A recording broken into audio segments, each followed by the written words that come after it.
Last time, we ended up with Vegeta chasing after the androids as he landed down on the road in front of them.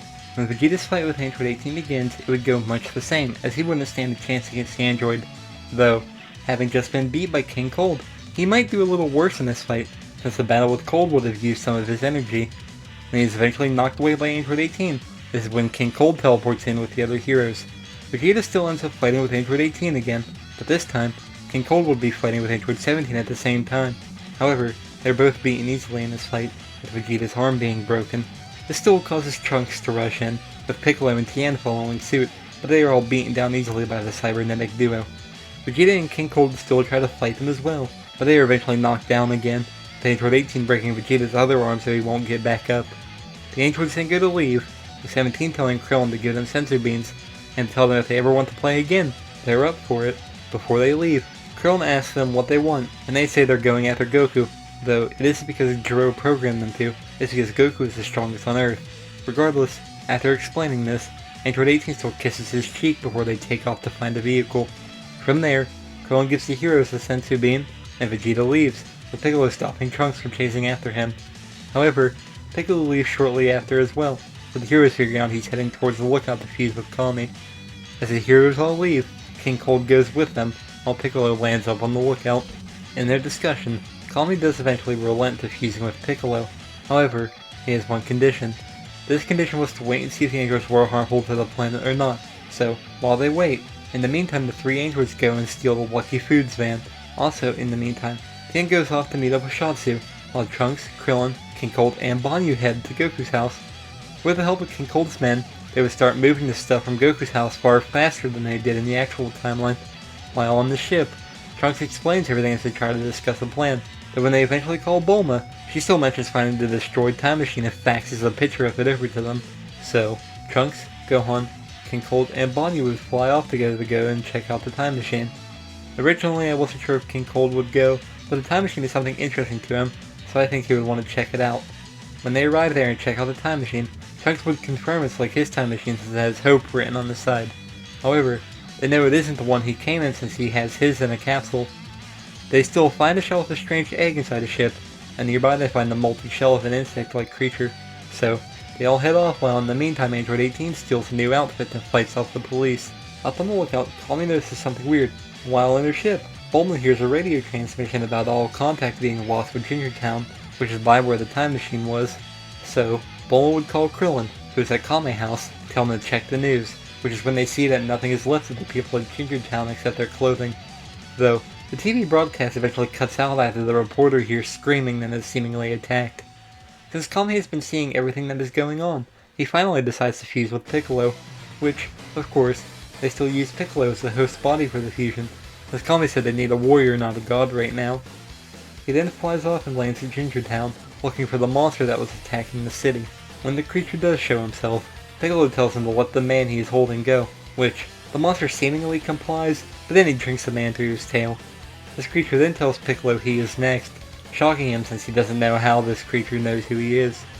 While the creature starts to power up, he claims he is Piccolo's brother, and the heroes notice they feel the keys of Frieza, King Cold, Goku, Piccolo, Vegeta, and more coming from the direction of Ginger Town. Anyway, when Piccolo and the monster start to fight, the androids stop when they notice it, which is when Android 16 says one of the two rivals 17 and 18 in power. Anyway, the fight between the two goes the exact same, with the creature still using the Kamehameha, much to Piccolo's surprise. Then he goes on to stab Piccolo's arm and drink it, but when he gets away, Piccolo convinces him to explain who he is before killing him, so he would still go on to explain where he came from, how he was made, and how Dr. Gero got the cells of all the heroes. Anyway, as Trunks, Cold, Krillin, and Banyu arrive, Cell uses a solar flare to be able to escape. Vegeta and Tien then arrive too, with Piccolo going on to explain everything he knows about the monster to them. Vegeta then takes off to go and try to transcend Super Saiyan, while Krillin and Trunks go to look for the lab containing this timeline cell. Cold and Banyu would go with those two, as he would likely be curious about some of the technology in the lab. Regardless, Piccolo and Tien would stay behind to look around there. While at the lab, they find the blueprints and go on to destroy the lab, before taking off. Trunks will go on to train with Vegeta, while Krillin, Banyu, and Cold take the blueprints to Bulma. In the next 3 days, Cold would train intensely with Banyu, but after these 3 days pass, Goku eventually wakes up. He would then teleport to the heroes who were currently in Bulma's ship. While there, he gets Gohan, explaining that he's going to train in a hyperbolic time chamber. King Cold and Banyu would likely teleport with him to go and tell Vegeta and Trunks about this plan. Vegeta would, of course, agree with his plan and go up with him to the lookout. Once there, Vegeta and Trunks would be the first ones to go into the time chamber, which, in the meantime, androids would end up showing up at Kame House, so Piccolo steps up to take them on, with him starting to fight with Android 17. Gohan was wanting to intervene, but both Goku and Cold would explain they would likely get in the way. While Piccolo is fighting with Android 17, neither seems to have the advantage, so they are going blow for blow with each other. However, while they are fighting, Cell shows up and interrupts their battle. Piccolo would warn 17 to stay away from the creature, as it is trying to absorb him. 17 doesn't listen to 16 telling him to run, so when he tries to attack Cell, Piccolo joins in on the attack. He then shoots Piccolo through the chest and tosses him to the side, before approaching the androids. Before he can absorb 17, Android 16 intervenes and starts to fight with the bug monster. He'd try to drink Android 16 but can't since he's fully mechanical, but as their fight goes on he seemingly wins. However, Cell still rises out of the crater and catches 17 off guard, absorbing him, after he transforms into a semi-perfect form. Android 16 tries to fight with him again. However, he blasts Android 16 away, and goes on to face Android 18. Though, as she threatens to blow herself up, Cell starts to use 17's voice to trick her, but she doesn't fall for it. Before he can get the chance to absorb her by force, Tien intervenes and starts to use the Neo Tri-Beam to hold him in place. While Tien is keeping Cell stuck there, Android 16 and Android 18 flees if she isn't absorbed. Tien still eventually passes out from using this too much, causing Cell to go to try and kill him. Up on the lookout, Goku is going to use the instant transmission to save him. However, Cold stops him and says to let him go. He has a plan to try and take down Cell. So, he and Banyu arrive in front of Tien, surprising Cell since he didn't know how they got there. Regardless, instead of just taking Tien and Piccolo and leaving them like Goku normally did, he has Banyu teleport them to the lookout. Cell would be curious about what he is doing, and would be cocky as King Cold goes to challenge him to a fight. In the past 3 days, King Cold would have been training intensely to surpass his final form, since he knew about Vegeta going to try to surpass Super Saiyan. However, he was already on the cusp of achieving the 5th form, so it's likely he could have achieved this form in these 3 days of intense training. This race also has far more potential than the Saiyans, so I don't think this is too crazy for Cold to be able to achieve, as Frieza achieved the golden form after 4 months of training, and King Cold has already been training for 3 years at this point. Again, it's hard to say how strong King Cold would be, but I personally think he was way stronger than his sons, so, in his final form, he's at least the level of a grade 1 Super Saiyan, and he most likely is stronger than one, which, when he goes into his 5th form, I think he could be comparative in power to the Super Saiyan 2. Anyway, when the fight starts, he would be in his 4th form, as he starts to fight with Cell. Since he is in his semi-perfect form, he would easily be beating down Cold while he is in this form, though King Cold would eventually decide to show off the power he has unlocked in these 3 days. As he starts to transform, the water around him would start to grow wild and splash up against the bank of the island. Cold would start to get larger and more monstrous in appearance as he gets taller and bulkier. Spikes would grow from his head, as his eyes also turn into a deep shade of red. Since he is now in the form comparative to the Super Saiyan 2 in power, he would put his plan into action, which, this plan is to use some of the techniques he learned on Yardrat. Before he uses them, however, he would start to beat down on Cell to potentially weaken him. While they are fighting, it is possible Android 16 and 18 would have turned around to watch the fight, though they keep their distance in case Cell tries any tricks, but he can't get a moment in edgewise to even throw a hit at Cold. As this fight drags on, the more hits Cell takes, the weaker he gets. Eventually, when Cold thinks he is weakened enough, he uses the Force Spirit Vision on him. This would separate Android 17 from Cell, with Cold moving 17 safely to the side while Cell reverts to his imperfect form. Cell didn't stand a chance in his semi-perfect form, so he does not stand even a sliver of a chance when in his imperfect form. Also, 16 and 18 would likely come back to the battlefield when they see 17 was separated from Cell. While 18 goes on to check on 17, 16 would eventually join in the fight, so Cell is being beaten down from both King Cold and number 16. Eventually, they would decide to finish Cell off, with him using a combined blast against the bug monster. King Cold would use a Supernova type blast, while Android 16 uses his Hell's Flash against Cell. Even Android 18 would join in, using a Ki blast of her own against Cell, with 17 joining in too when he can get up. It is hard to kill Cell, but I do think this combined blast of the 3 androids along with the Monarch's attack could kill the monster. After Cell is gone, the androids would all land along with Cold, as he drops down to his 4th form. I don't think he would have trained it enough yet to be able to maintain the 5th form without strain, so he decides to revert to his 4th form. While they are resting, Krillin would still land out near where they are, since he got the remote from Bulma.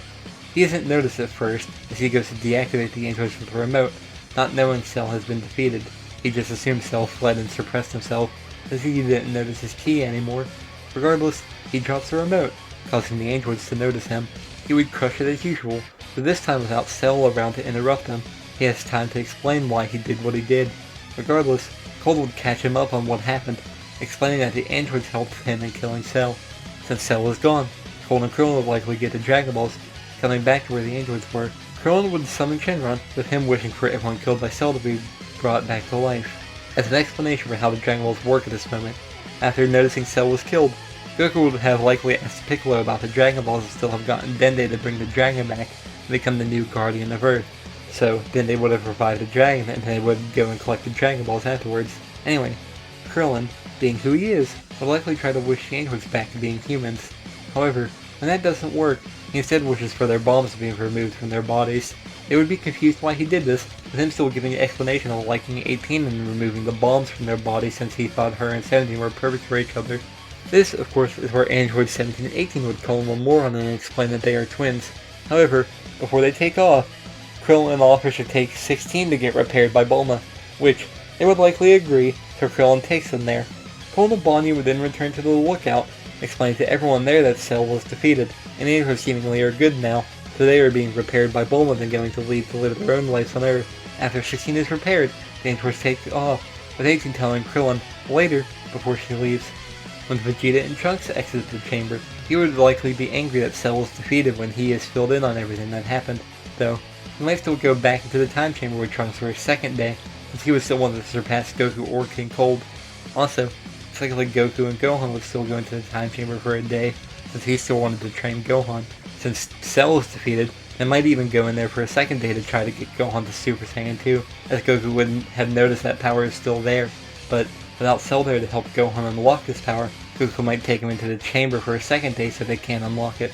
Anyway, even King Cold and Bonnie would likely go into the time chamber for their 2 days, with Piccolo going to the time chamber as well after they do. The next day, after having a celebration about the defeat of Cell, Future Trunks returns to his timeline.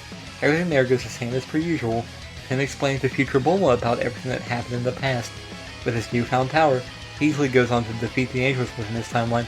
As usual, he kills 18 first, which shocks 17, but he is killed shortly after as well. After 3 years passed, they gathered enough fuel for the time machine. Trunks was going to go back to tell everyone about him defeating the androids. However, he still calls out Future Cell, who was going to ambush him, and they fly off and fight a little bit. Though, Trunks still quickly finishes them off, which leaves the future in a time of peace, as Trunks and Bulma set to starting to rebuild everything in their timeline that was destroyed by the android duo.